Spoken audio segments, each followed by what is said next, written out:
the rest of us did. So thank you. Love the service today. More to come. Thank you, Heather. I want to just interject that I just hit the record button so that we can capture questions in case, just so that we have them. So Okay. Go ahead, Patricia. Yeah, Patricia.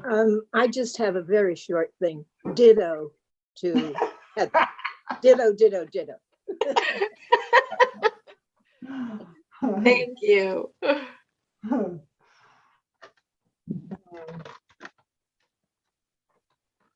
Right, certainly know that I am relieved and grateful and happy to hear that ditto and those words, but this is also your time to ask me questions. So, you know, lay it on me. Speak now or forever hold your peace.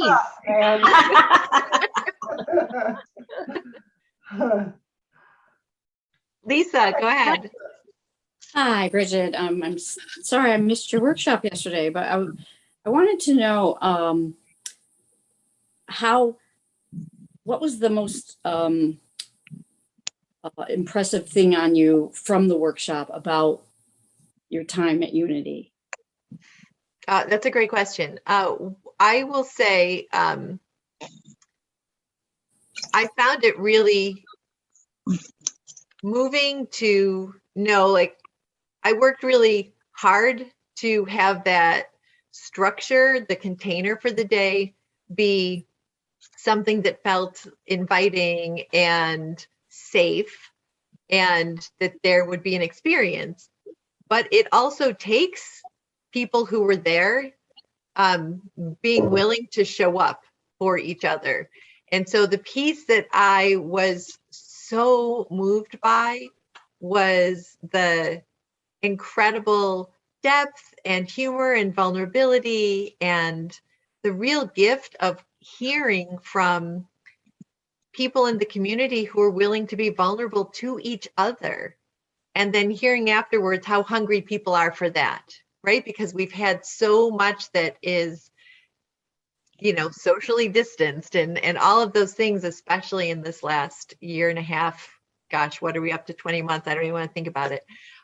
So that piece of really witnessing the beauty of the people who were there and how they responded and listened to each other, whether folks came up to the mic or jumped in from Zoom, there was such a feeling of deep listening and compassion and care in what happened that as I was thinking about it, it was just so moving. Thank you for sharing. I do think we Tina, and then Cheryl, and then Rich. Can you hear me? Yes.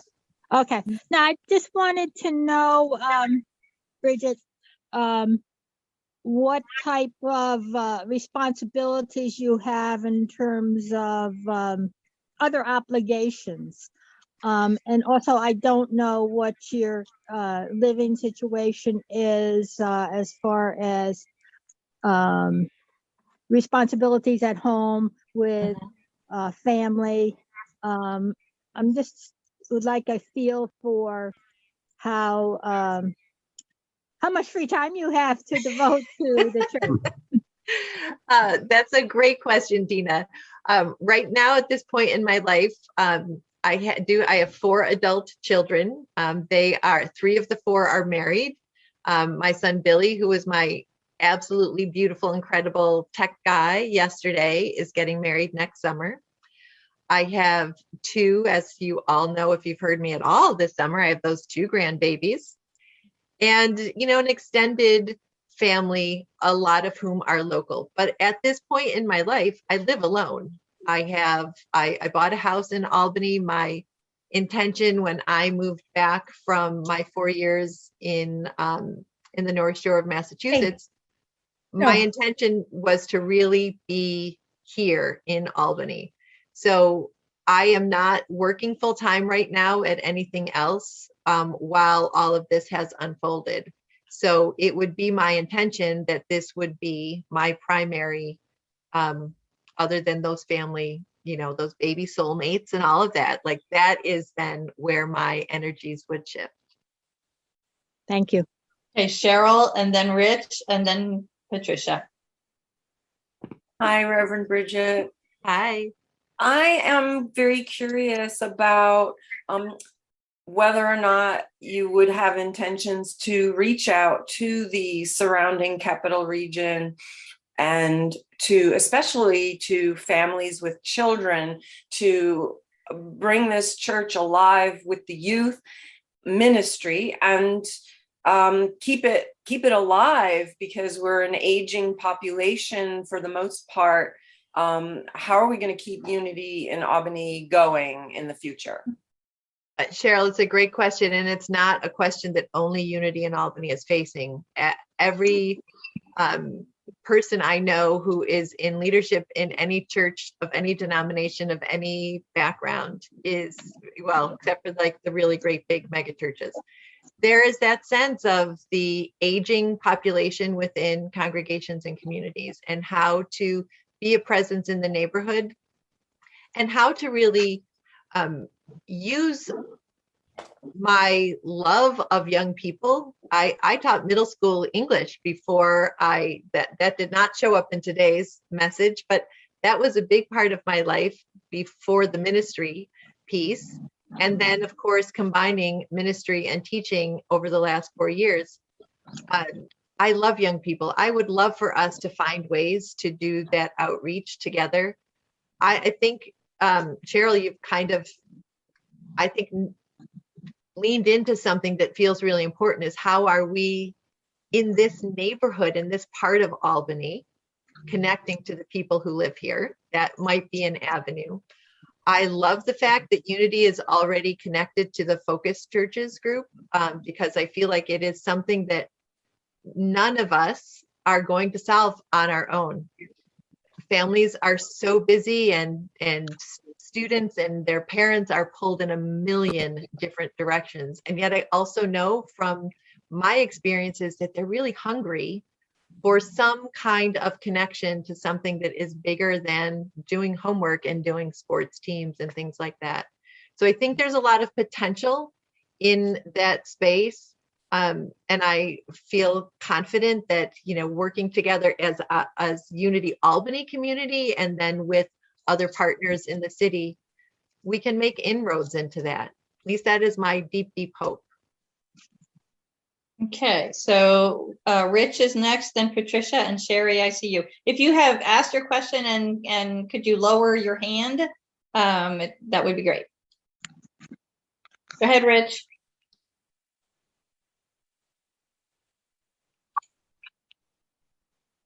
Rich? He's on his phone. Oh, yeah. There you go. Okay, now I'm okay. Here we go. Sorry. Thank you so much, Bridget. I really enjoyed your talk today. Thank you. And I wanted to just ask a couple things. What are your feelings about A Course in Miracles, A Course of Love? Are you familiar with those spiritual practices? Well, it's funny you should say that, because one of the things I almost use, I have done a portion of the Course in Miracles. I am not familiar with, I know that A Course in Love exists, but I have not really spent much time with that as of now. I almost used a bit from the Course in Miracles. I do not know the way to healing, but I trust that you do. So that's, it is part of what we did a dive into at One Spirit. And so while I am nominally familiar with it, I am not incredibly familiar with it, but there definitely are moments of resonance for me in there. Okay, so in other words, you haven't participated in the study group or No, weekly? I have not, other than what we did at One Spirit. Right.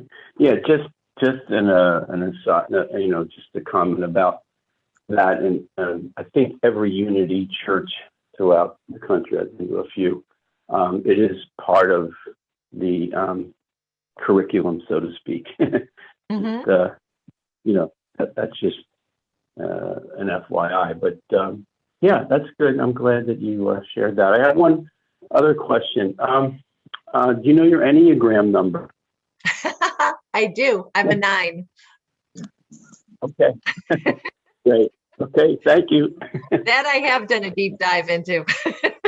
Yeah, And actually, great Rich, stuff, to good your stuff. point, one of the things that I think is, I guess, compelling to me about the fact that, Roger reached out to me about this and how this process has evolved is that I am curious about unity and what unity stands for in general in the worldwide unity ministry.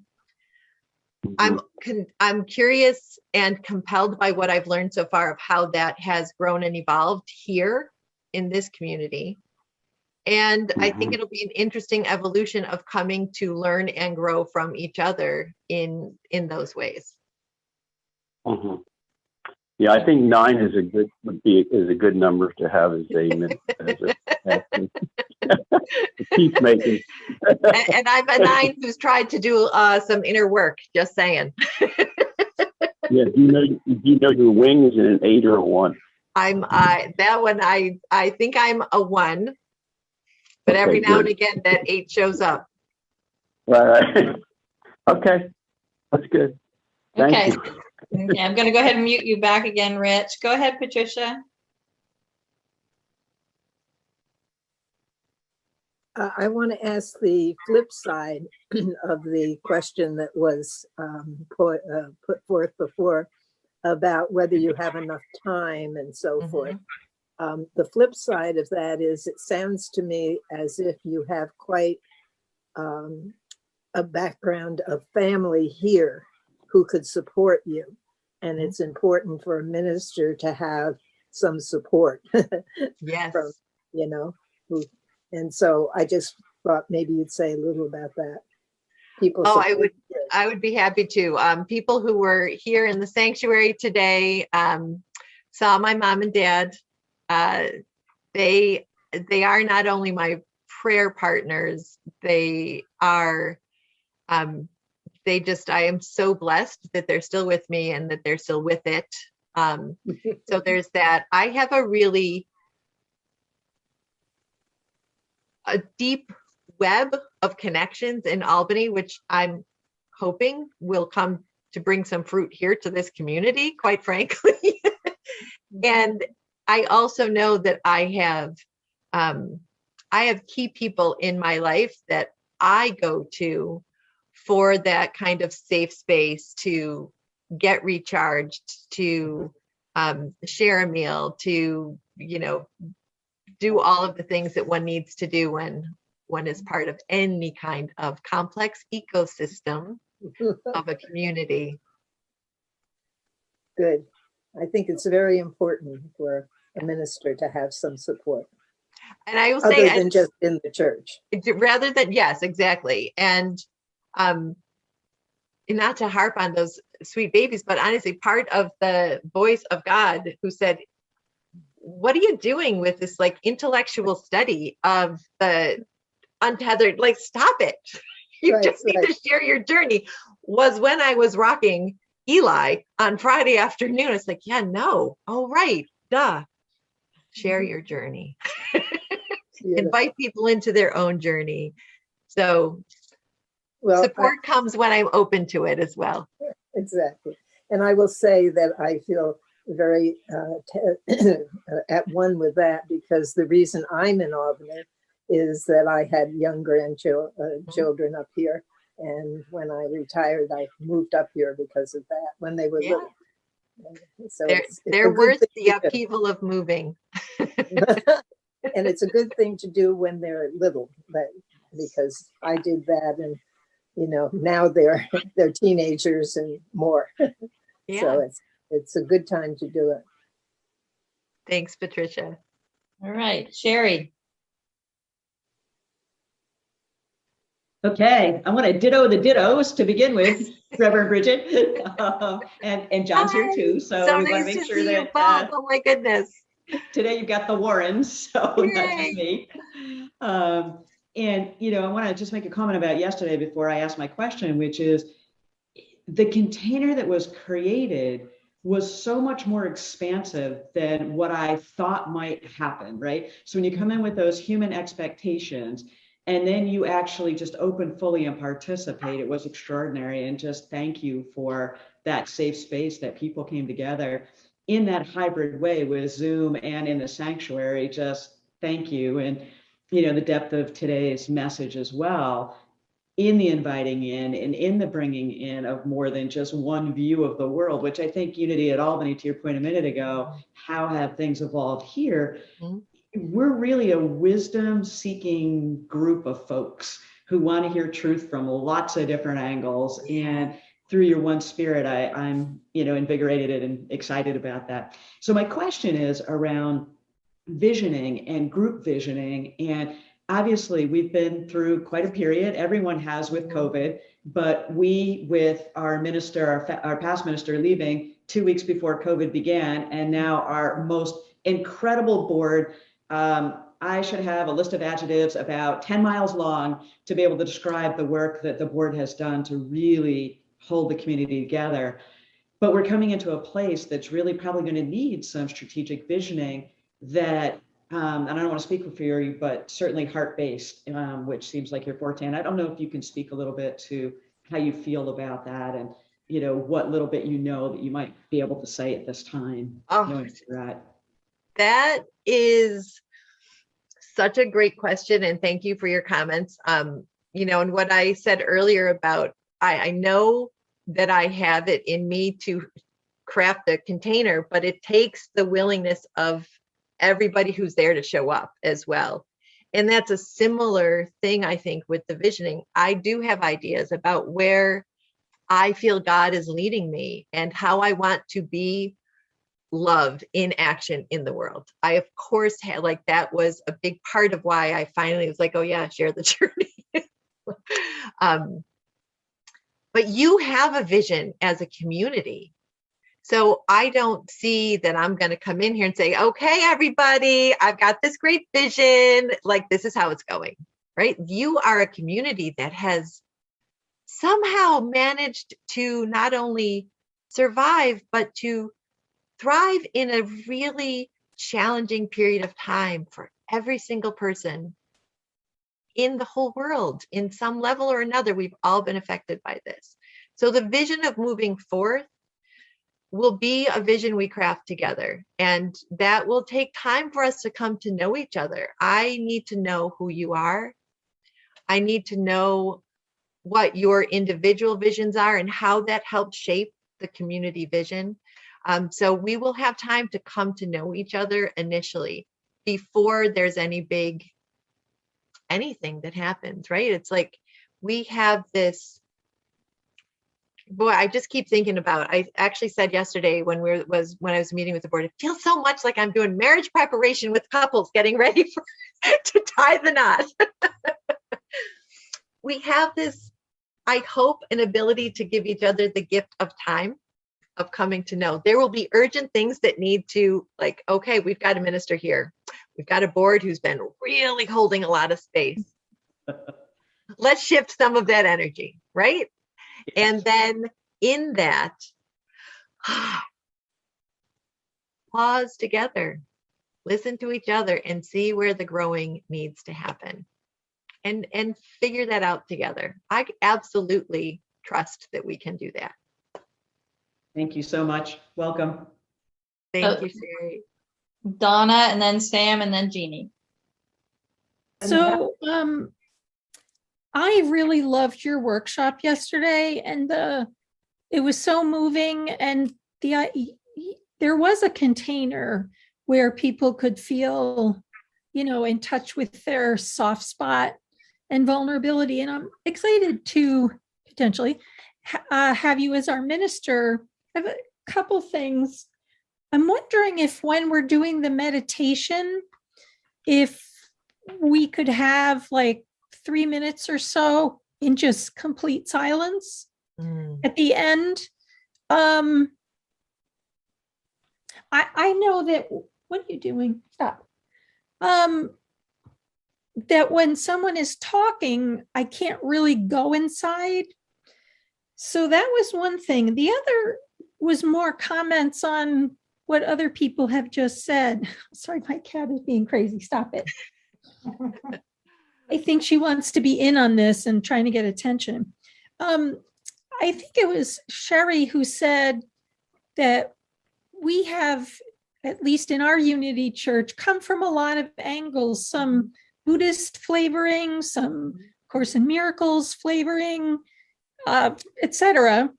I personally don't, I'm fine with having the Course of Miracles being interspersed, but I don't see it as something that's a built-in part of the structure. And I wouldn't want it to be. What was the other thing?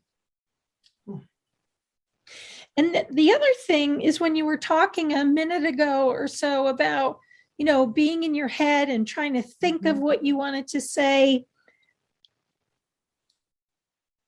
it really hit me because recently I've found myself going into an intellectual space and then kind of realizing, wait a minute, this doesn't feel really satisfying to be, the only piece of it. And recently I have felt like I have been to so many workshops and classes and read books, and this thing inside of me is screaming, stop doing all of that and just practice it, just live it. So that doesn't really have anything to do necessarily with the church, but I was just kind of reacting to something you had said, and I felt a resonance with that. Thank you, Donna. And actually, I'm glad you brought up that silence piece, because I had a little note to myself to really pause at the end of the guided meditation to have space for the silence. And in my my own kind of heart racing, the juiciness of this day, I ignored my note. I honestly didn't even see it until you just said this, oh yeah, you wrote that note. So one of the things that I really value, I love a guided meditation. I love to do guided meditation. But I also really do appreciate that pause of space where there's room then for people to have their own experience without the added voice. And so I appreciate that feedback and know that it is my intention to give that space, especially on a day that I'm not going ka-chink, ka-chink, ka-chink. Yeah. Thank you. I appreciate that. You. So Peggy made me aware that Heather had her hand up before Sam. So Sam, if you don't mind speaking to Heather, that'd be all right. I will defer once again. Go ahead, Heather. It looks like Heather's camera is facing an empty driver's seat. Oh dear. Okay, then go ahead, Sam. Oh boy. First of all, I just so appreciated yesterday and today's message, Brigid. It was just beautiful. So thank you so much. I'm so glad you put aside whatever the committee was in your head to give the message you gave. Thank you. If this were a stream of consciousness word association test, and I said the word tithe, and your job is to speak, thank God you don't have to do that. But there is something about this topic that I'm curious about. Mm-hmm. And it's in the area of prosperity. Mm-hmm. And prosperity, at least as I understand it through the great teachings from John Frederick and others here, has a lot more to do than just how much money. Mm-hmm. It's about prosperity of consciousness, prosperity of health, prosperity of well-being, and prosperity includes material aspect of it as well. And to have a vibrant community, is there sort of an ongoing interest, at least in my mind, and I think on the part of some other people, to maintain an ongoing prosperity consciousness as part of who we are as a church. And I'm just wondering if you could say a few words about that from your own philosophy. For your own... that could be a whole talk, Sam.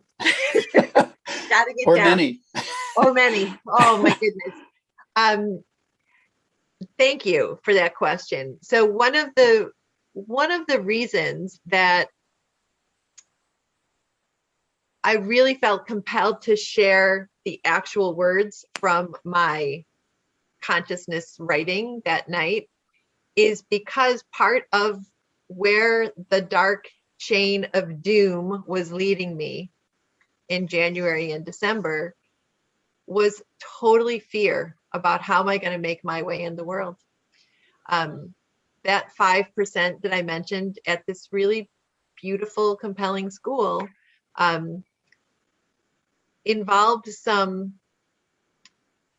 leadership decisions that were not full of integrity around finances. And so as somebody, like the story of being, that the oldest of those 6 kids, some of those ups and downs of that early family life had a lot to do with not feeling like we had enough barely to survive. I have had several times in my, divorced life on my own where I really felt on my own. And so for me, there's been this interesting journey of recognizing when I have fear around scarcity, which to me is sometimes the flip side of abundance, that may or may not have anything to do with financial security. And so it has absolutely been my own inner journey to think about the gratitude I have for the incredible blessings of, as Patricia mentioned, all those people that I said that are in my life that support me. I have been blessed beyond measure with both the people that I love that are in my corner and by an ability to see that they are there. And so sensing in that listening to the voice of enough, I think there's a sense of stewardship that goes along with tithing, with understanding that there's an energy exchange about money and prosperity and all of that, as well as financial back and forths. There's also the nitty gritty of you have to keep the doors open. So I think it's a really big, complex issue. And it is certainly something that I have spent a lot of my own inner workings trying to figure out, what is my relationship to this prosperity consciousness? And what about people for whom there is a structure in place because of the way our culture has been shaped and unfolds, that you cannot think your way out of poverty. You cannot always just pull yourself up by your bootstraps. It takes the work of many hands to reshape what our world is doing as well. So all of that is in that soup for me. So yeah, I think that's like maybe, I don't know how many talks have we got in there, but the actual work too of figuring that out together. Thank you for that word association. A lot of words in there, Sam. Thank you. Yeah, we're going to go to Heather, who was not in her car at the time we called on her, but is now. So come on, Heather. Thank you. I'm so appreciating this. Bridget, someone may have asked you this when I was out trying to fill my almost empty gas tank. So one of the things that really changed my life at Unity was finding a minister. At that point, it was Reverend Jim Fuller, who was walking the path of a hungry learner and seeker. And over his course of time with us, what I saw was his growth through the studies that we all did as a group. And it was, even though he was officially the minister and quote unquote the teacher, it was a circle. because there are many people at Unity who come with very rich spiritual paths and traditions. And I had noticed in the One Spirit materials that one thing that Diane Burke, the founder, talks about is how graduates of One Spirit are expected to take a vow or make a promise to stay on a path of expansion and spiritual seeking and learning, or something like that. Could you talk a bit and what your personal approach is with regard to that kind of thing? Oh my gosh, absolutely. And I'll try to not use maybe as many words as I just used on Sam, but so one of the things that is like literally and specifically a gift of being a part of the One Spirit community are the ongoing, every year there are offerings for electives, so that they're open to the public.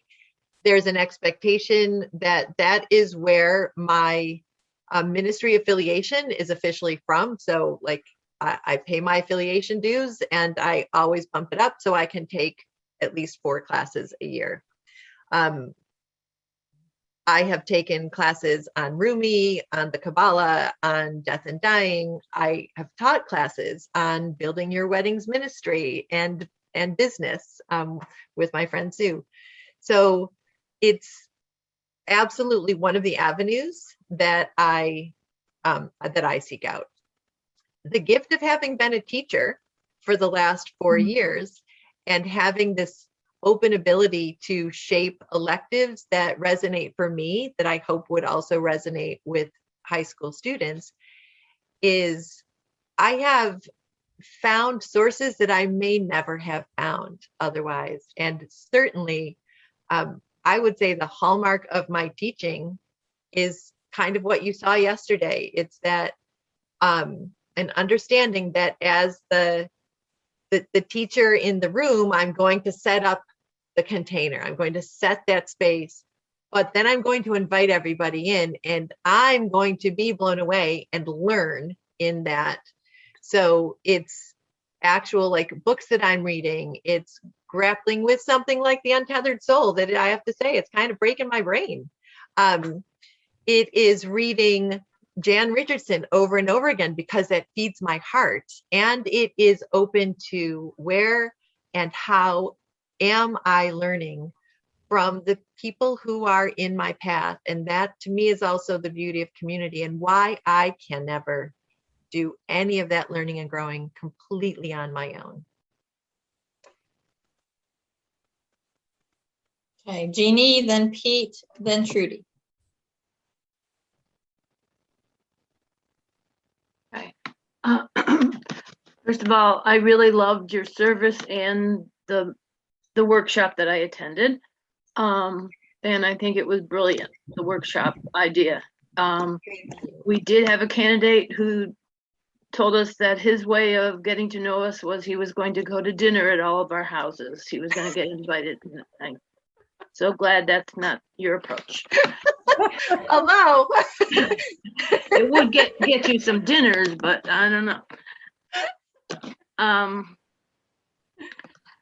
My question or thought is, in the past, I've attended other churches, but also at Unity, there's been a clique of people that were close to the minister and sort of excluded, or people maybe felt excluded. And as a mother, and you being a mother, I'm not, also a teacher, I just wondered how you handle that and avoid that trap. I don't mean to laugh, Jeannie, because that actually it's a very painful experience when that happens. What made me laugh is that I swear each one of my children will go to their grave completely convinced that he or she is my favorite. Of course, yeah. And same with students. They just all think that they're my favorite. So that's kind of a lighthearted way to look at that. But I think that that can be a very wounding thing in any kind of a community. So number one, I will say from the outset, if this is our union moving forward, I promise to do my best to not let that happen, and to listen if somebody comes to me and says, hey, this thing hurt me.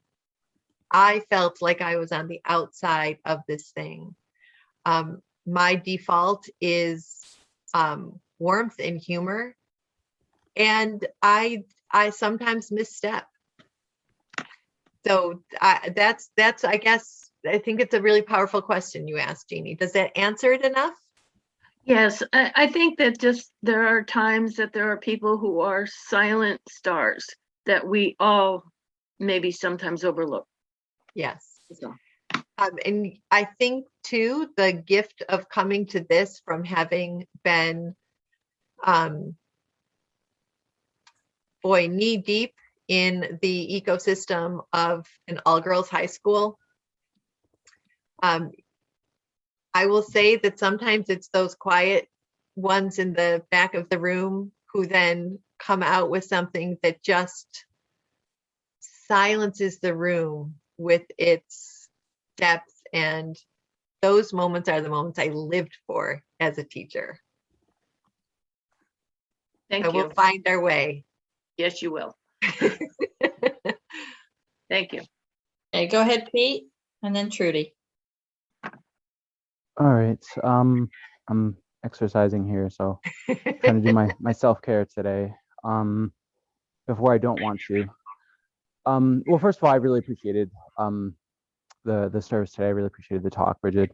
I like the vulnerability, the honesty. I mean, I really think a spiritual path has to come from within first. So the willingness to share, our path, and to talk about it, and not just as this other thing, this spirituality is this thing. Like, it's like, how is it in us? Like, if I don't internalize it, I can't practice it. It can't just be an intellectual exercise. So I really appreciated that.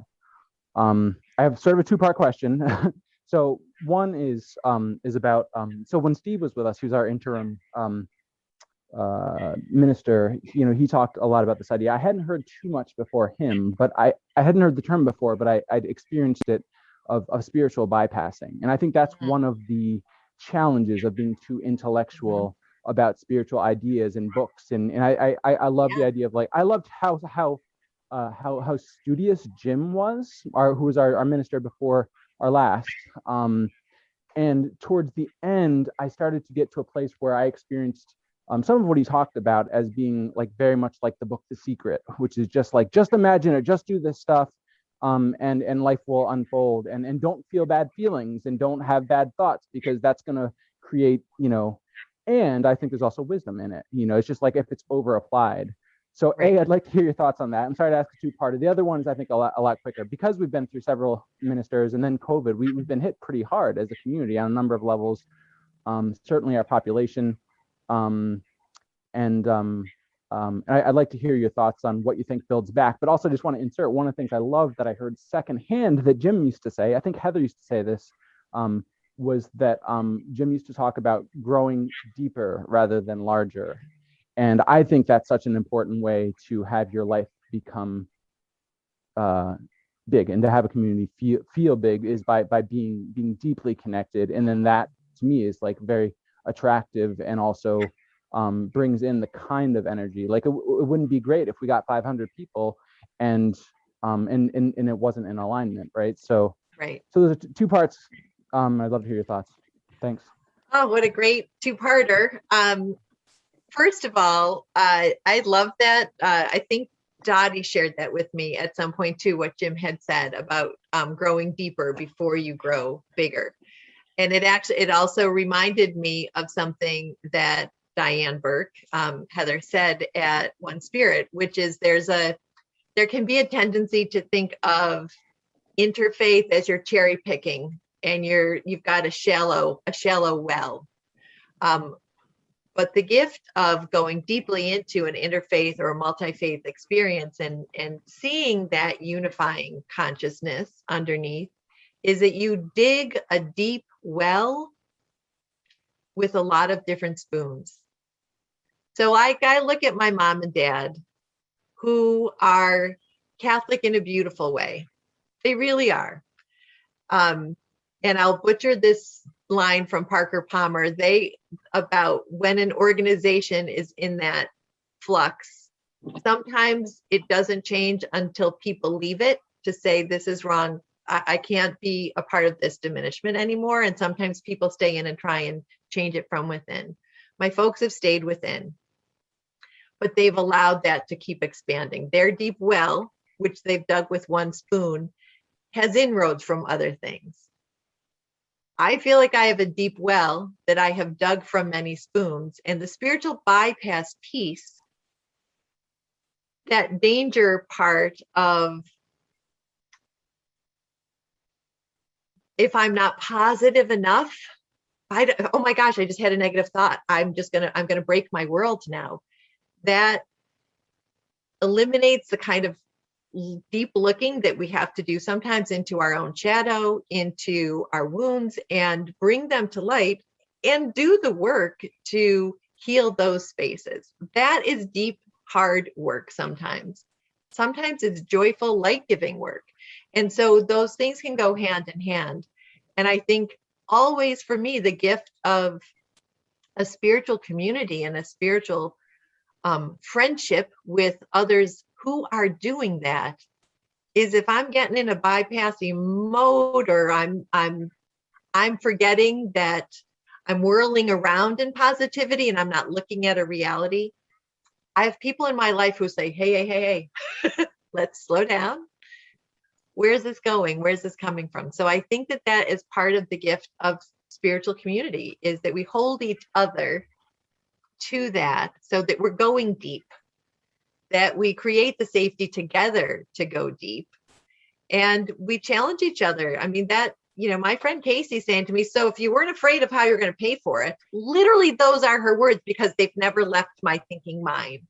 If you weren't afraid for how you were going to pay for it, what would be your excuse? I could have been as touchy-feely as I want about all that love stuff, but without the push to say, what am I going to commit myself to? That was the voice of friendship leading me in to go deeper. And I think that's what community does for each other. Did that answer your question, Pete? Totally. Yeah, it's great. Thank you. Okay, Trudy, and then John Frederick.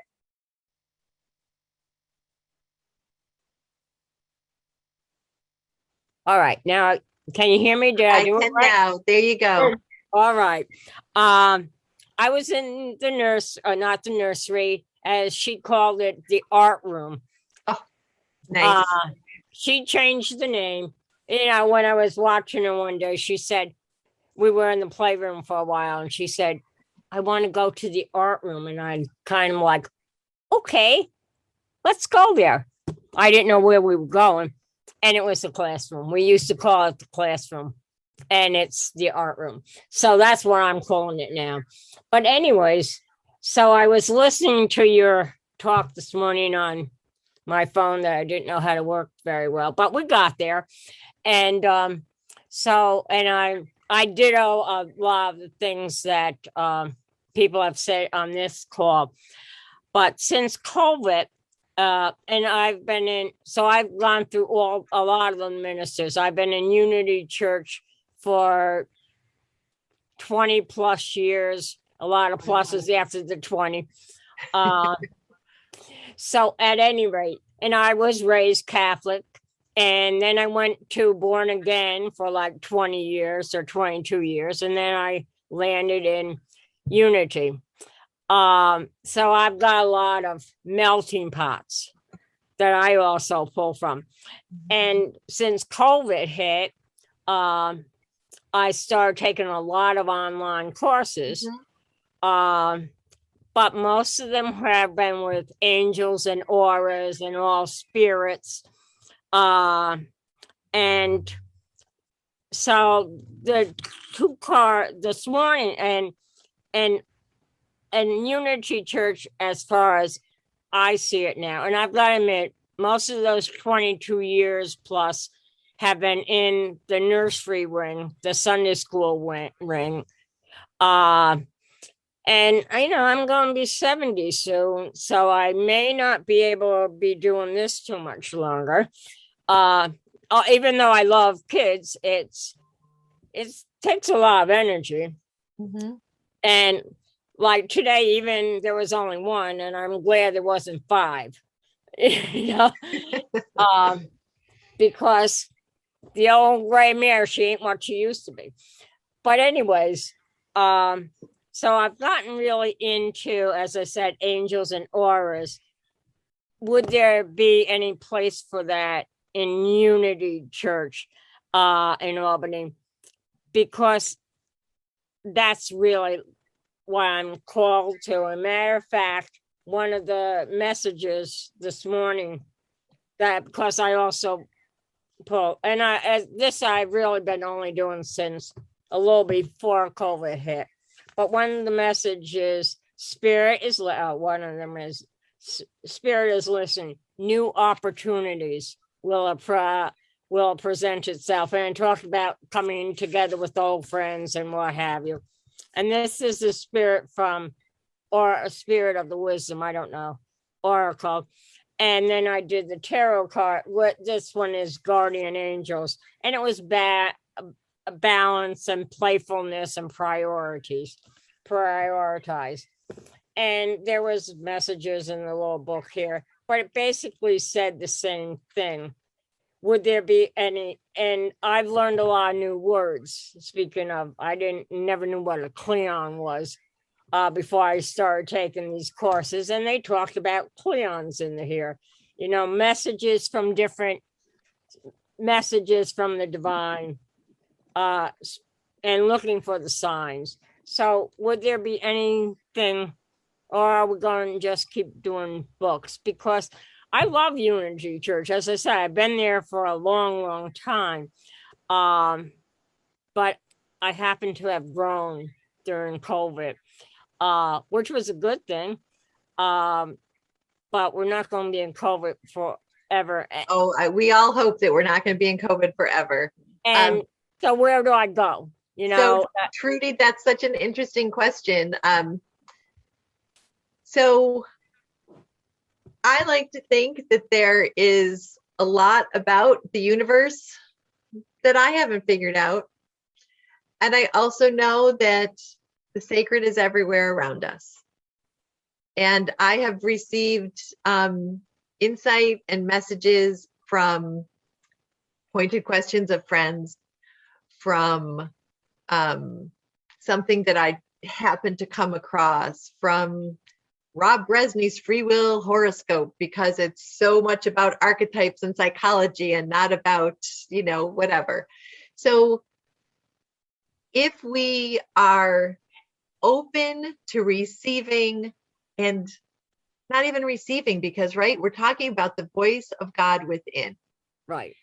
What brings us to an ability to hear that voice?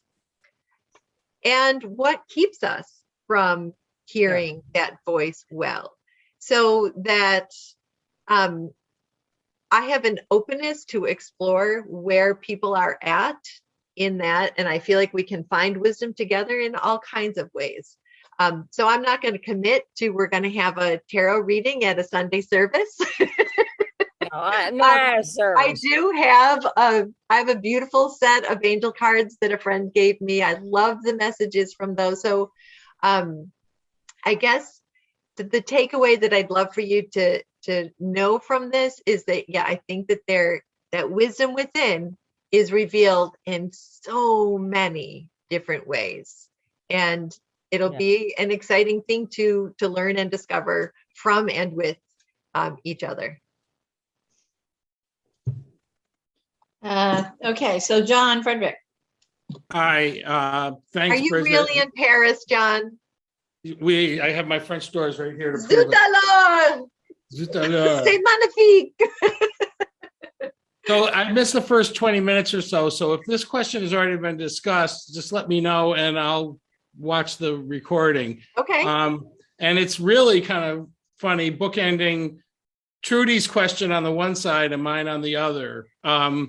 Where are you and where will we be in terms of being a unity church and talking a lot about, doing a little editorializing, talking a lot about bare bones fundamentalist Fillmorian metaphysics and weaving that or using that as the solid foundation, which I totally am great with angel cards and Course in Miracles and all that stuff. But this is a unity church, and I come and have come to hear the Fillmorian metaphysics, Emily Cady and all that. So has that already been asked? And if not, go for it.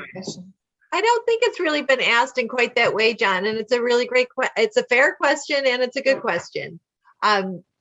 You know, I'm not a unity minister. That is partly why it felt really important to share with this community.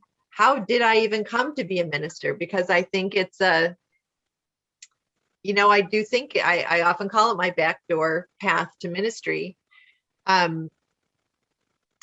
So I am open and curious about learning more about what unity is all about. What I tried to do this, you know, this summer into the fall is not cram for the test. I felt like, you know, I could do a deep dive into some of that, the early beginnings and that kind of metaphysical teaching. But I didn't want to come across as inauthentic. And and to come across as somebody who has this like really surface understanding of something that some of you know a lot about.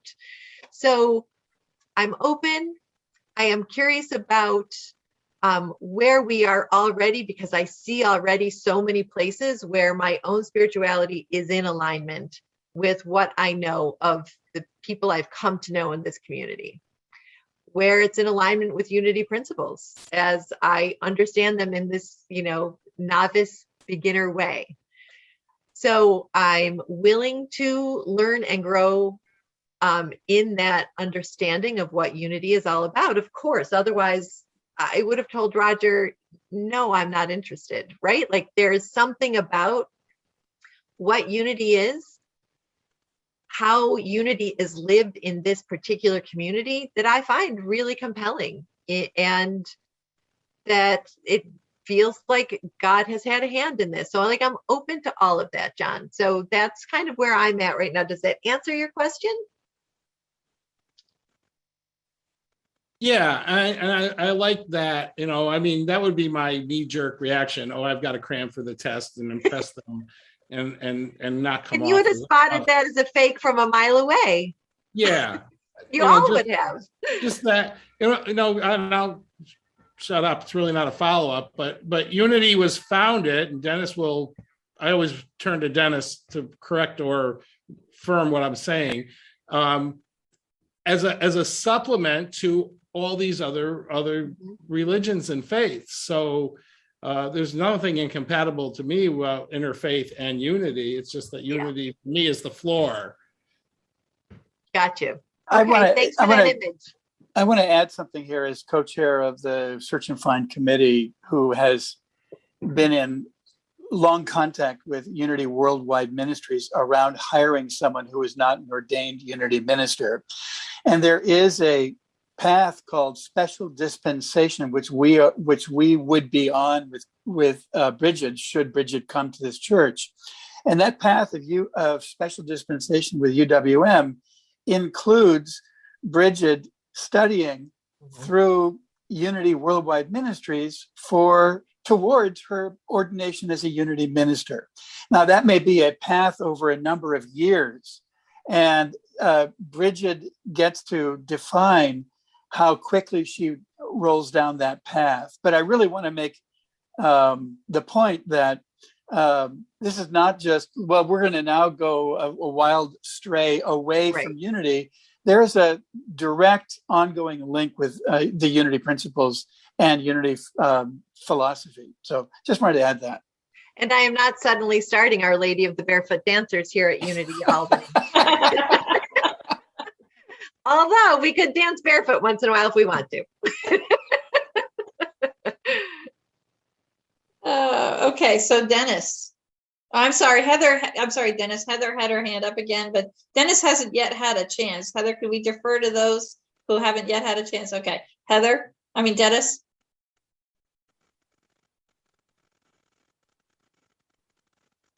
You need to mute. There you go. There you go. There you go. Thank you, Carol. And thank you, Brigid, for your talk and for introducing me to two new friends. Good. Today. I want to point out that many of these questions have already occurred. And that's why there's so many members on the search and find team. So that said, Reverend Brigid, I have in a prior conversation asked questions about Unity's 5 principles.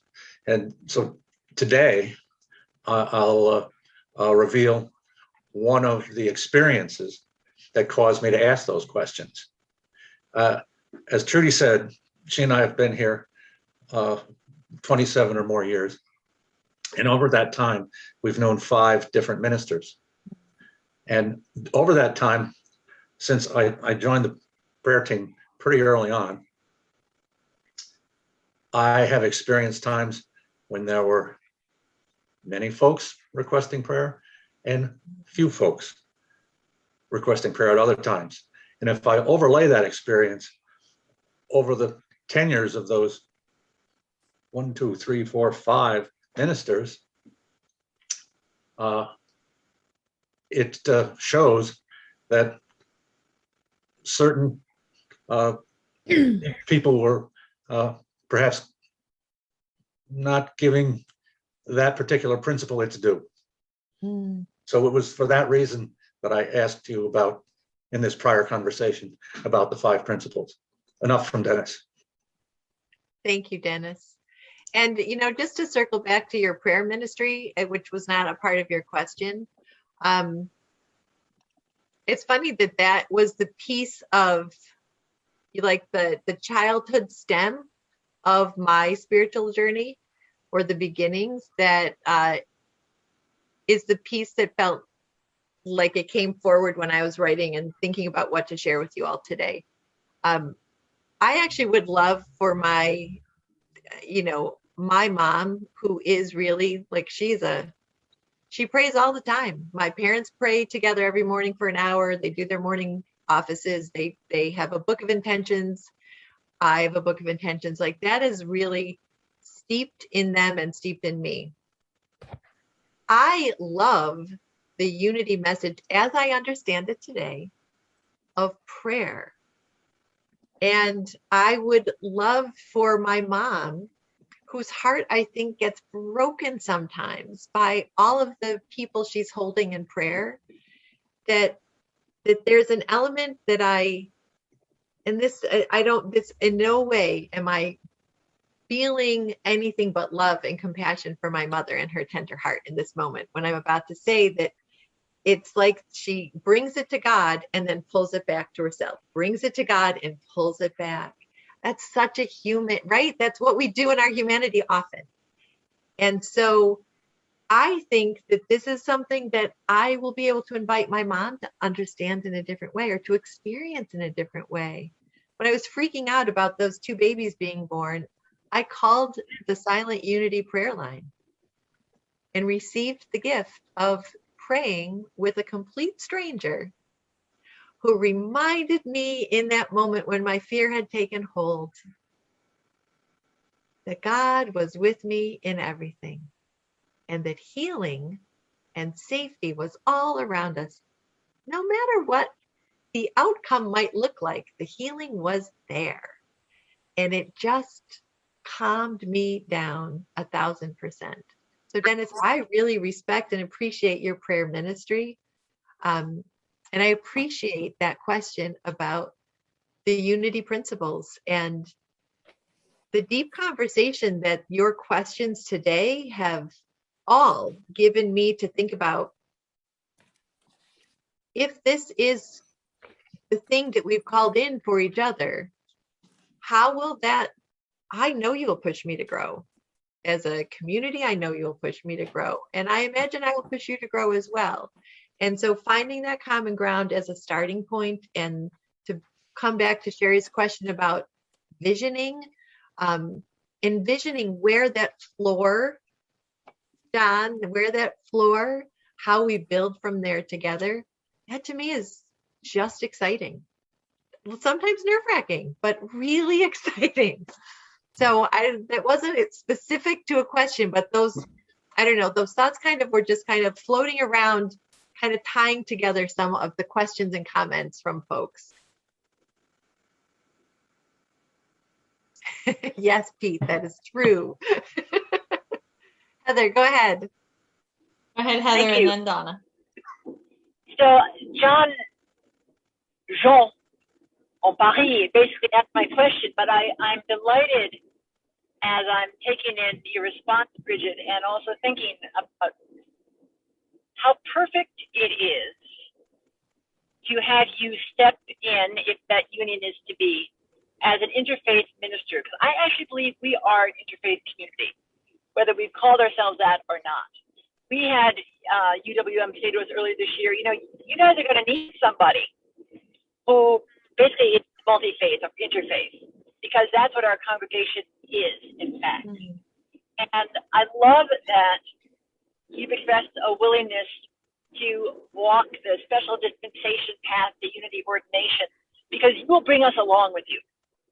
And you will share with us your learnings in unity, which of course will deepen our understanding of unity. So it'll be a beautiful kind of back and forth if this union is to be, as you graciously said. And this is a community that thrives on growing deeper. It is a growth-oriented community. And one of the things that touched me about unity, having grown up with Catholic dogma, which I found to be stifling and dead-ended at times, is that unity is not a religion. It's a spiritual movement based on education and growth. And that's really in our community. And everything I'm hearing you say in response to people's questions indicates that resonates with you too. So I don't have a question right now as much as a thank you. This has been so useful. Thank you, Heather. And that, I will say, for me, that's what resonates for me with unity. Their sacramentality, ritual as something that can shape and bring peace to a moment. I feel like that is something I carry with me from my Catholic years. But there's a lot there that was wounding, that that did have, like, there are people on the inside and people on the outside. There are so many layers in too many ways of the hierarchical structure of that it is wounding. It has been wounding to me personally, and it is wounding to others. So one of the things I love about unity, as I understand it, again, today, right now, is I can already sense how deep and willing and wanting to grow people are in this community. You've already shared that with me. And to have the space where spirituality is deepened by our own inner quiet and meditation and practices that we do on our own, but that we then bring that together to community, that to me is at the heart of everything. And it's the piece that, if there's to be any way that we transform the muddle that we've made of the world right now, that would be it. Your mission, like, yes, yes. How can there's no other mission available to us right now. That is it. So huzzah for getting that so articulated. Okay, go ahead, Donna, and then Sherry or Don, whoever, the Warrens. So I've been here since 1996. Wow. And the reason I came here in the first place is I was involved in a 2-year training, psychosynthesis, and we did a lot of exercises with each other, and it just felt like such a strong community. And when it ended, I thought, wow, I miss that community. So that's how I got here. First of all, I want to totally ditto what John was saying. The metaphysical interpretations of the Bible or whatever faith we're talking about. You know, Jim was the person that was there the longest, or maybe Arthur, I don't know. Arthur was there when I got there, but I really, really liked how we would have metaphysical interpretations of some of the stories in the Bible. And that for me really fits into the deep well. I wrote a couple notes. Let me just see. Okay. I personally, I do not like feel good talks. Now, every now and then that will happen, but there were times I was married at the time, we got married in the church, where there was so many, I felt like I was at a 12-step meeting, and it just felt like la, la, la, la, la. And I wanted to leave the church, and my husband encouraged me to stay, and my ex-husband. And so here I am, because to me, I mean, I personally really like to look at the underbelly of things. And I have been sort of like a deep thinker for as long as I can remember. And I remember in high school when I would date a guy, I would, all these like questions, meaningful stuff. And if I said anything like that, they would look at me and like, wow, you're way too serious. You think too much. But then as an adult, that became a gift.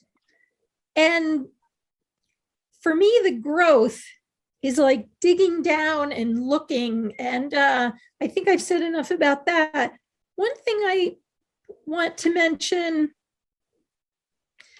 is recently the prayer of protection was changed. I don't know if that was an experiment or what. I'm just going to be really honest. I really don't like it at all. And I would vote to go back to what we had before. So I don't know if this was an experiment or what. Well, that's beyond my purview, Donna. That's a question for Roger. Roger, do you want to speak to that, or do you want to let it go for now? Okay, he's coming. Okay, so yeah, Donna, an experiment of sorts, and we definitely were interested in feedback about doing it that way. So I do appreciate that feedback very much. I know that there are other Unity communities that we borrowed this new version from, and yeah, let's at some time just have a talk about how that's felt for people. Do we want to keep it that way? I think it's a very good discussion to bring up, and obviously not to decide here, but it's good. It's good. So thanks for bringing that subject up. Okay. Anybody else want to chime in on that? I think we're going to go ahead and go to Sherry's question or comment. I just want to say, Bridget, I am completely blown away by this now hour and 15 minutes of intense, deep questions, and the way that you've answered each one with depth, with humility, with humor, with realness. And I just want to say thank you so much for that. I apologize. We're going to have to drop off, but it has just been a stunning example of who you are, and thank you. Welcome. Thank you, Sherry. So good to see your face, even in Zoomlandia. Okay, Tina. Okay, sorry. I'm sitting outside because of my dog needing to be out. All right, so let me sit back down again. All right, I'm sitting down. Let me get the video back up. Okay, here I am. Yay! There you are. Hi, Tina. I guess I can say that I've been going to Unity around the same time as John Fredericks, since around 97. So I've seen a lot of transition there. I wanted to make a couple comments about the founders and the books they've written and the concepts of unity. I haven't read those books. I haven't read those books. But I still go to Unity and I still hear the message and what their take on things was, and the principles that Unity is trying to teach or present, and that we're trying to follow. But like everything, things evolve, and those people lived in a certain period of time and saw things in a certain way, but so didn't all these other philosophers and religious teachers throughout the ages. And spiritual truths exist, and the world is changing, and people are experiencing and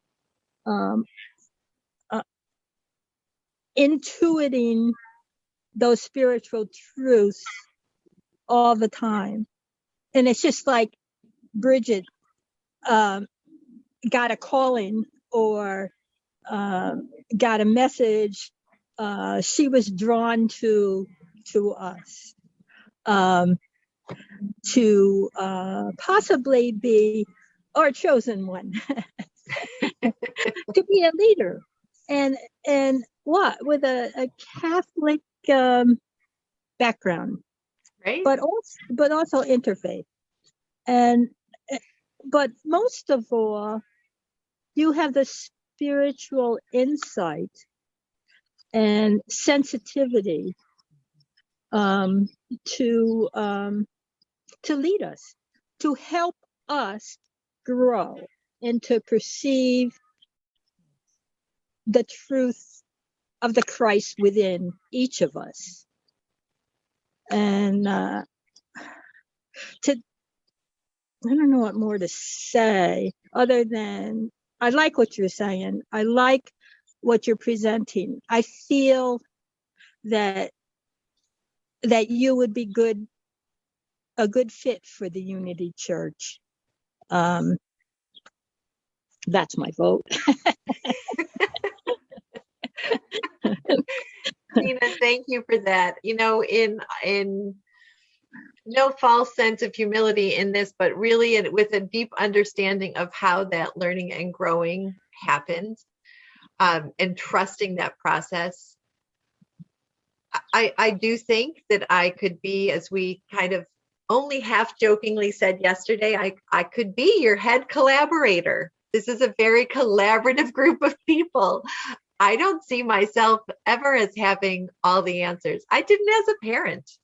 That sometimes bit me as a parent. Those moments you just want to say, no, it's just my way. But I know deep inside of me that I have a willingness to also learn.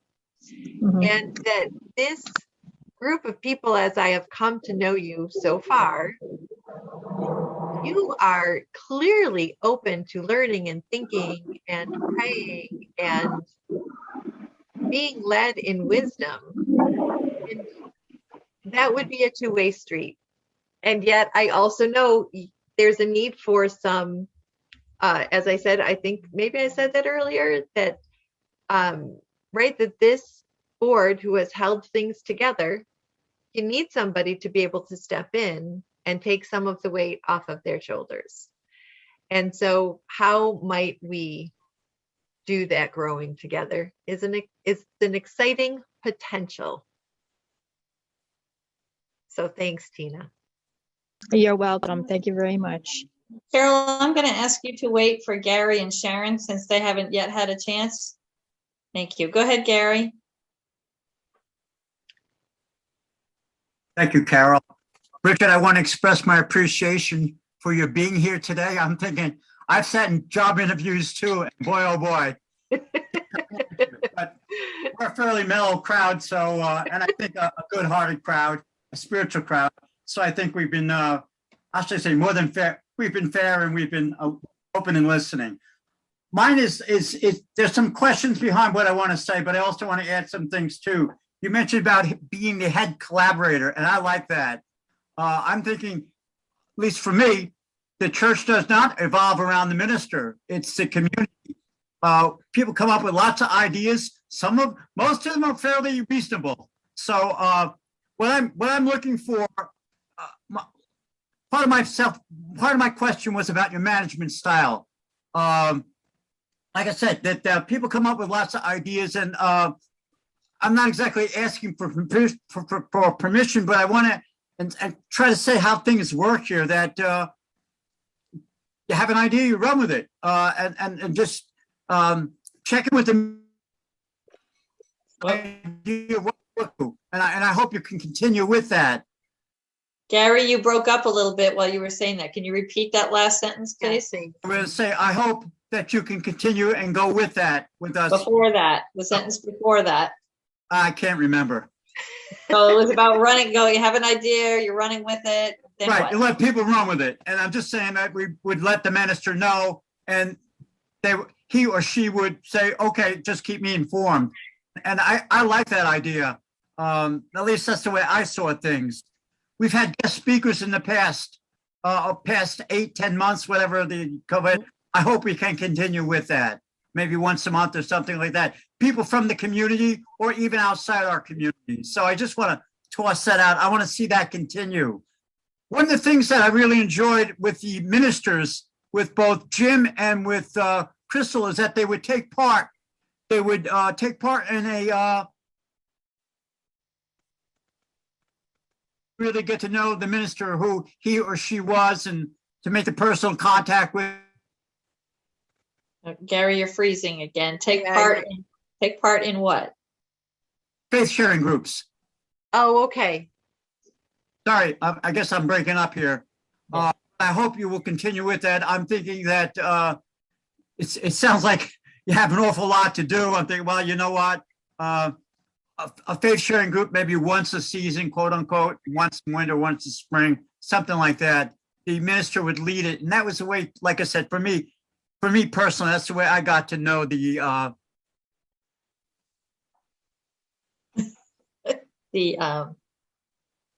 Gary, you're frozen again. All right. I don't really care, but I guess I wanted to say what I wanted to say. But I would hope that as far as your management style, let me say, without putting words in your mouth or leading on, I'm open. I like the idea of an open management kind of thing. Yeah. Let me know what's going on, but if you have an idea, work with it, and not to say, no, you can't do this, or we tried that and didn't go last time, or, I'd like an openness. And the other question or comment I have is about the, first about that management style and about the faith sharing groups. It sounds like you have an awful lot on your plate. First of all, to walk in here, and if you do wind up coming here, to figure out what's going on here. But I wonder if you're open to the leading the groups, leading a group now and again. I don't know how frequent, but that's what I would look for, would be the minister to be part of a faith sharing group and just drop in once in a while on a ongoing group or ongoing project like the garden or the coffee house. That's my thing. But just drop in and just check and see how people are doing. And the other thing would be about the management style and the faith sharing group. So enough said. Thank you. Thanks, Gary. I'm not sure if there was a, specific question in there, but my sense of like the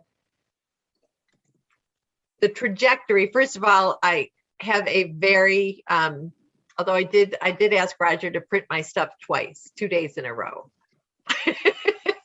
My management style is very much collaborative. My preferred way of working is to work with a team of people.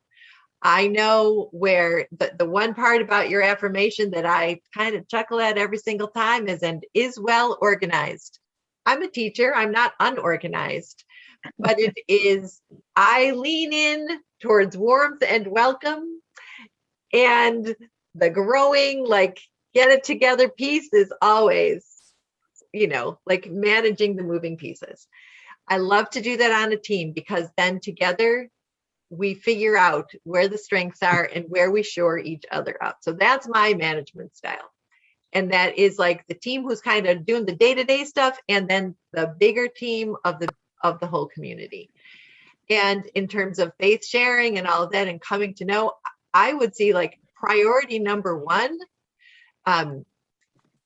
if this union moves forward, is a period of time where we come to know each other. I want you to know who I am. I want to know who you are individually, collectively, as families, as individuals. All of that will take some time.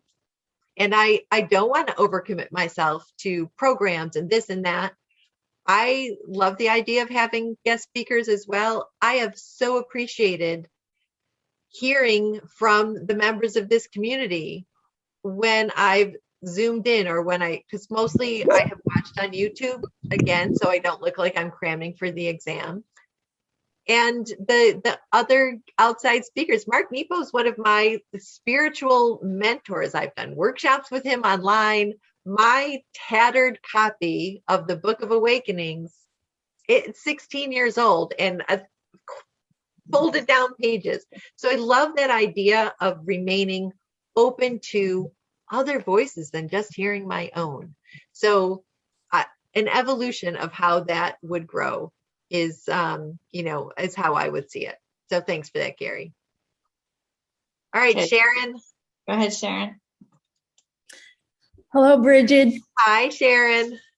Good to see you. Thank you You so too. much for yesterday's workshop and this morning's talk. I was really touched. It's like you take my sharp edges and soften them. So I appreciate it.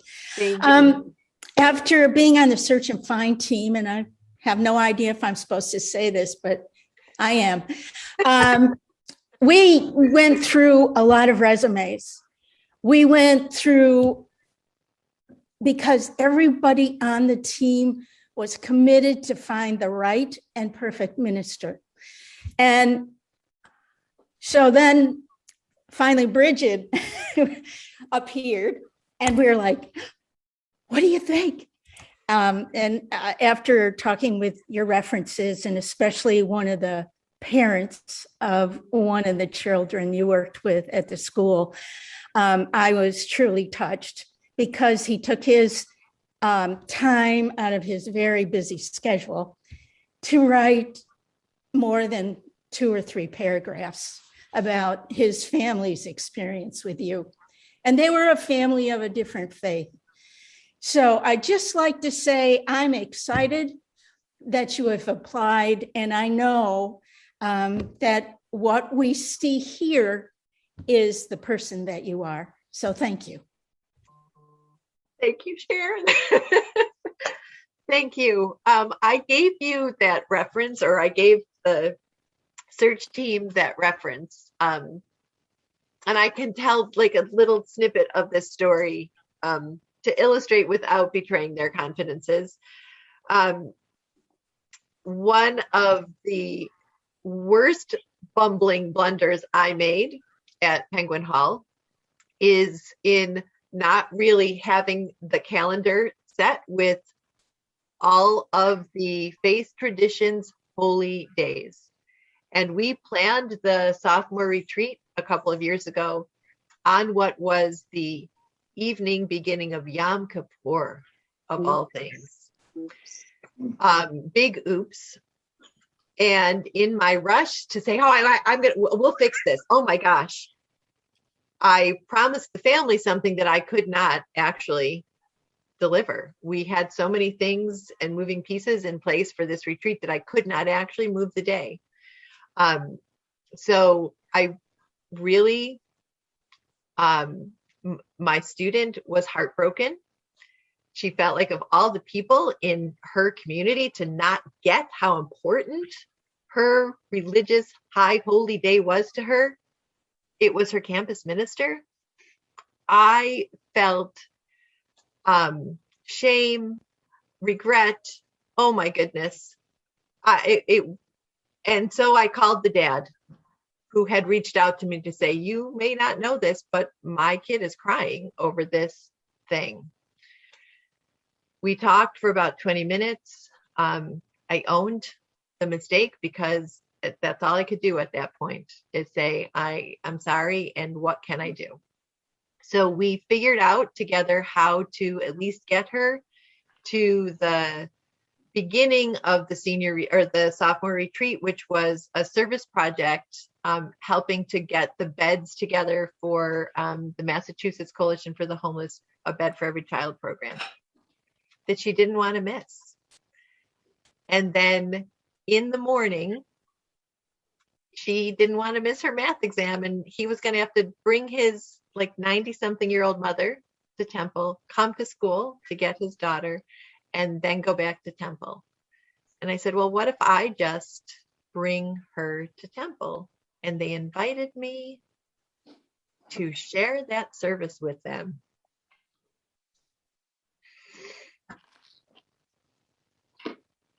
In this moment of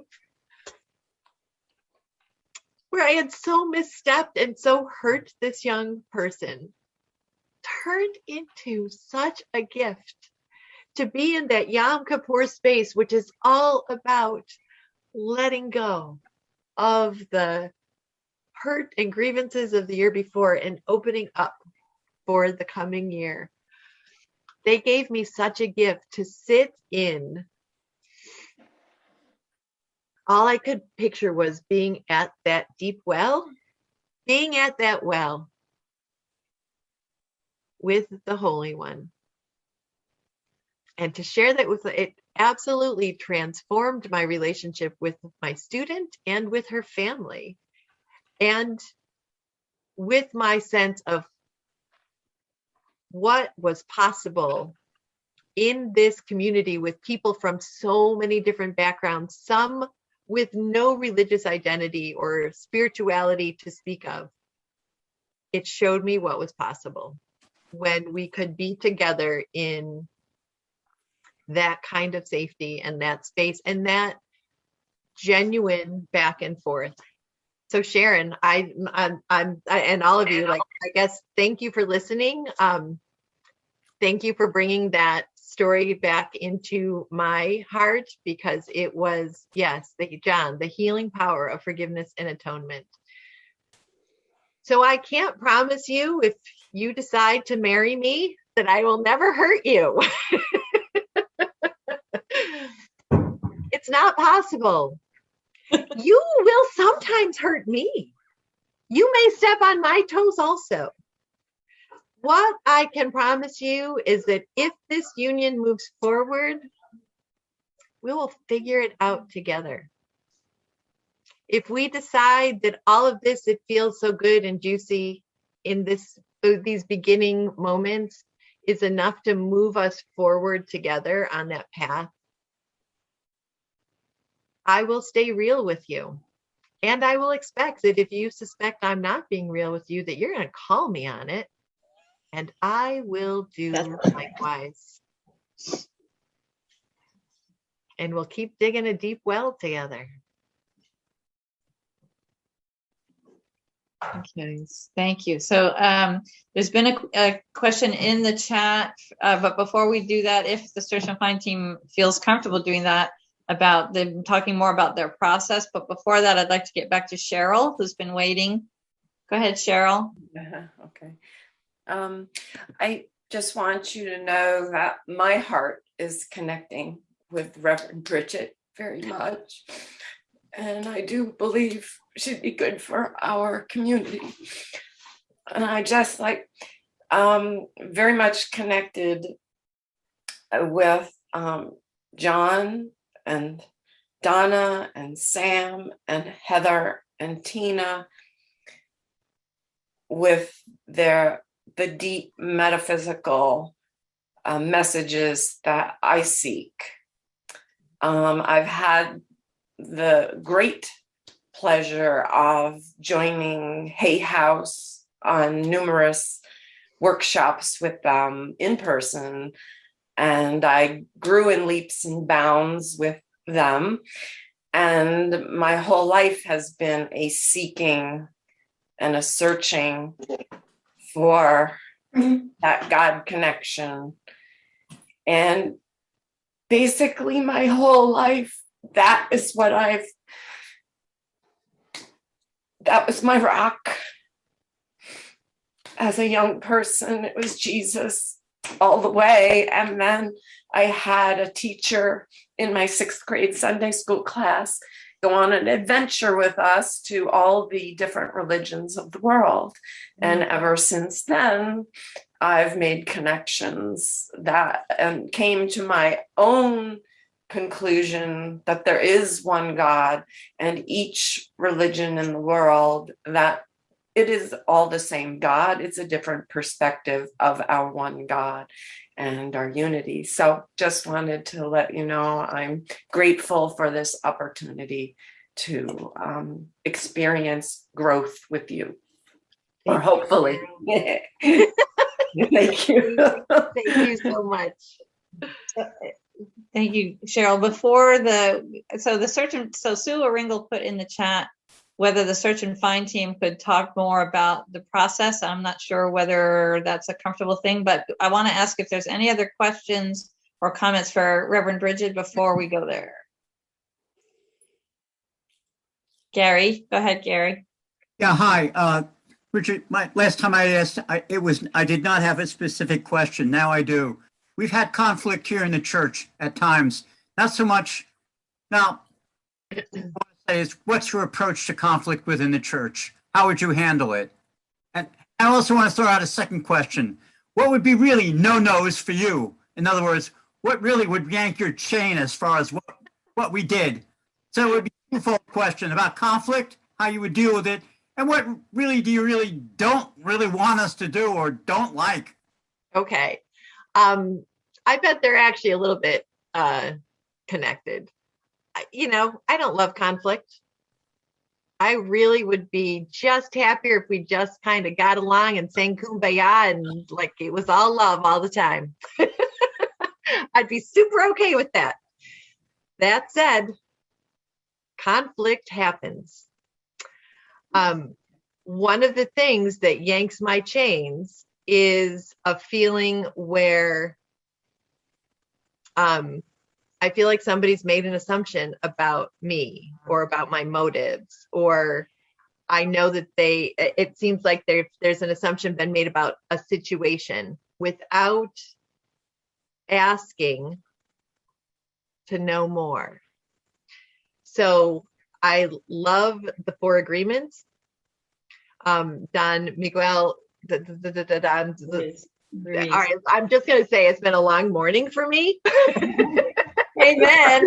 Thank you for putting in that last name, right? Like, don't make assumptions about each other,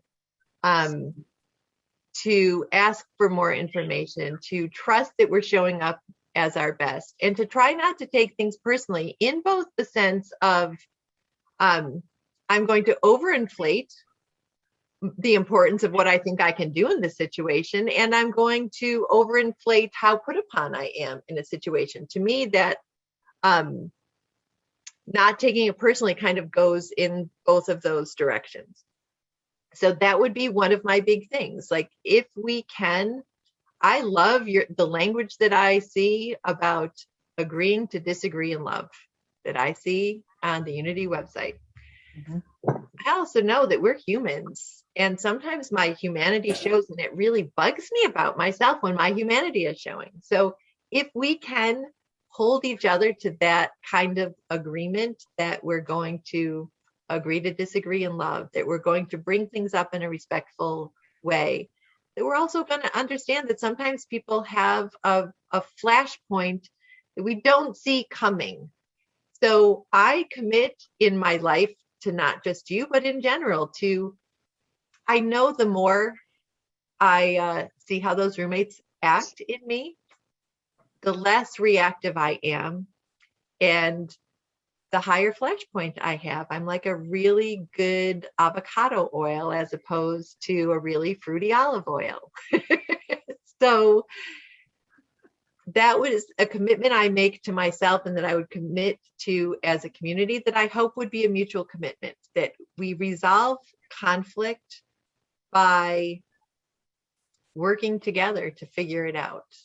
And so other than that, I don't, and I'm just kind of like, I had 4 kids in 6 years. I'm a middle school and high school teacher. Like I don't think there's a lot that grown-ups can do that is going to throw me any more than a 12-year-old boy who just does not want to take out his writer's notebook. That's you awesome. could prove me wrong. Sam, I noticed that you unmuted yourself. Did you want to speak to the process further? Sure, and I'd invite Sharon to unmute herself too, because I'm sure I'll forget something here. First of all, with regard to that conflict thing, first thing I'm thinking about is the title of your message today, Are You Listening? Like, wow, if we just did a little bit of what was in your message today, maybe we could use that as a tool to reduce conflict. Well, it was, am I listening? Or I am listening, but I was thinking like, oh yeah, am I listening? Are you listening? Like, that's like, yeah, that's it, yeah. right? Yeah. In terms of our process, we came together as a committee, as a team, and we first of all designed our alliance for how we would want to work together. We got clear about the kind of person that we wanted to call in. And then we began working with Unity Worldwide Ministries to figure out how do we post our posting and what are the steps that Unity Worldwide would require of us as a Unity church to hire somebody. And we've been pretty diligent about going through the massive packet that they sent us, right, Sharon? Yes, I just want to add one thing here. When we put this together in the beginning, it was based on hot cough and other responses from the Unity community here. So it wasn't just us coming up with something. Yeah, very much drawn from the well of the community in order to know what it is that we wanted in a new minister.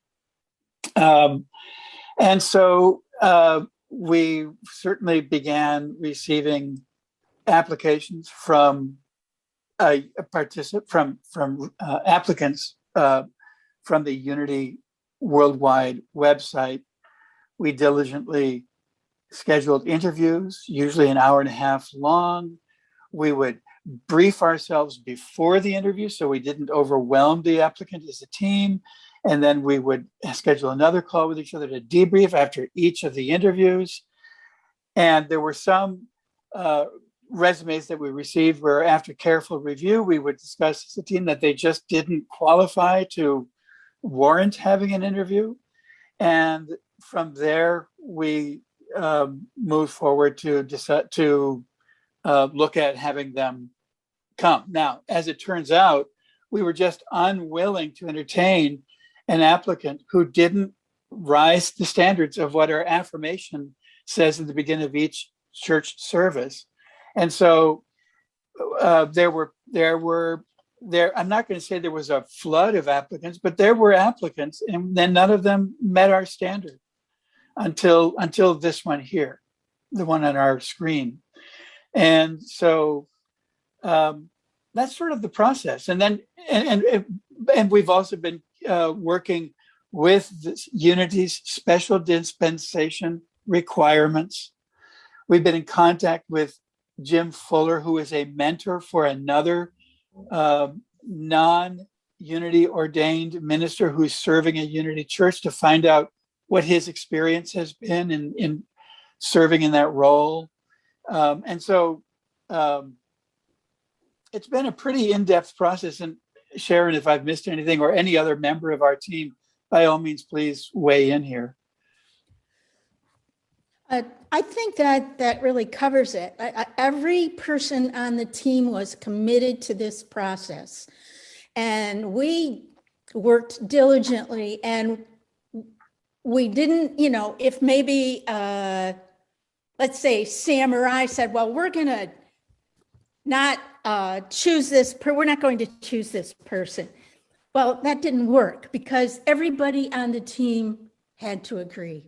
So it wasn't a process by which one or two members made a decision. Yeah. I will say, as somebody who spent an hour and 45 minutes on an interview with that team, it was so clear to me how diligent they had been. Not only did I feel the questions were designed not to catch me out or to make me feel like I had failed the Unity test, they were totally designed to give me a chance to say, here's who I am. This is what, in this moment, this is where I'm at and where I think we might grow together. And here's how I can tell you more about this part of my experience. I felt at the end of that, at 8:45 on a Monday night, that I was both exhausted and wired, because it was energizing to have that chance to answer such thoughtful questions, to see you all in action together, and how much you seemed like a team of people who had said, all right, this is my part, these are my questions. But it was seamless, it was invitational, it was deep, it gave me a chance to go deep. I felt held and questioned. Wasn't like it was all fluff. Holy moly, there were good questions. Tired and wired. It was a really, it was an amazing experience.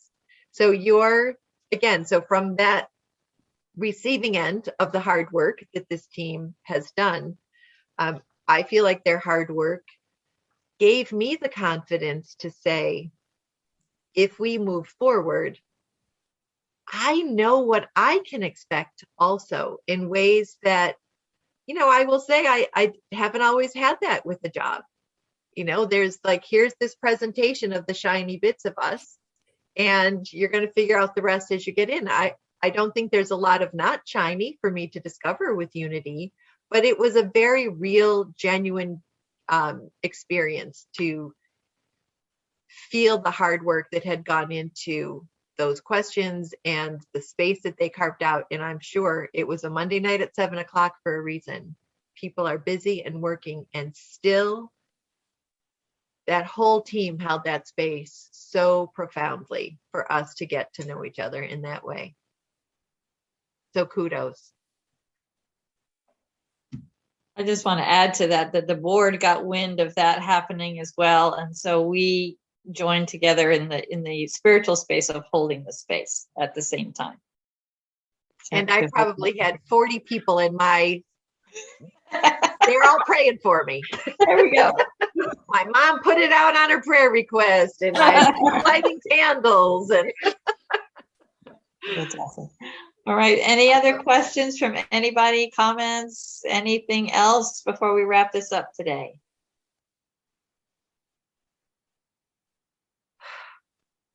Go ahead, Gary.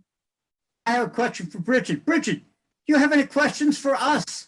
I'm serious when I say this. No, I appreciate that. Let me think. I mean, I've had a chance to ask questions of the search team and to ask questions of the board. I've had some great conversations with people after the workshop yesterday. I don't feel like I have questions right now. But I also know that if I do, I'll hunt you down. I'll know where to find you. Go ahead, Roger. I just want to say that I am thrilled beyond words to think about the possibility of working with this woman and her being my boss. I will be happy to copy your papers any day, Bridget. Well, it has also, and I'll, like I said at the service day, I've known Roger and Martha for, it feels like, most of my grown-up life and theirs. And I have had a chance to work with Roger because I sort of like pushed myself right on in there to say, okay, this message, like, here's what I'm thinking, music, da, da, da, da, da. So we've already started that, and man, it just feels great. So much fun. Yeah. And you are a deep well, Roger. So it's really awesome. I've lost my bucket though, so if you find it, let me know.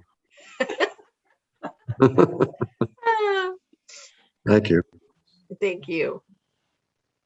Anybody else as we draw this meeting to a close? Thank you so much, Bridget, for your candor and your spirit and your just being who you are and bringing that to us today. Oh, we have Regina. Raise your hand. Regina, go ahead. Do you need help with unmuting? Thank you for moderating, Carol. Let me say that. Thank you, Gary. Good job. Go ahead, Regina. Hi, thank you. It's a pleasure and an honor to meet you, Reverend Brigid. I've enjoyed your workshop, your talks, and I admire your courage, your fortitude, your faith, your sincerity, and stepping forward in such a, I'll say it, strange group.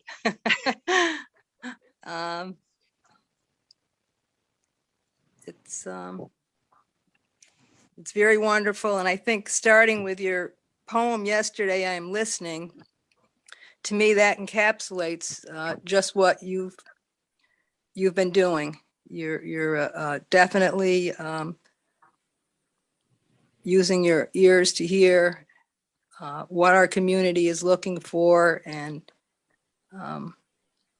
what we've been looking for in you. So, and I appreciate everybody talking today. It's very, very overwhelming to me in many ways. I don't even know how to say it. And I just want to say, Heather, I hope you weren't driving, because that kind of scared me. Well, she was driving. Oh my gosh. She's multitasking. She's a wonder. She but is anyway, a wonder. Thank you, Regina. But thank you. Thank you you one and too. all. It's been a wonderful experience. Thank you.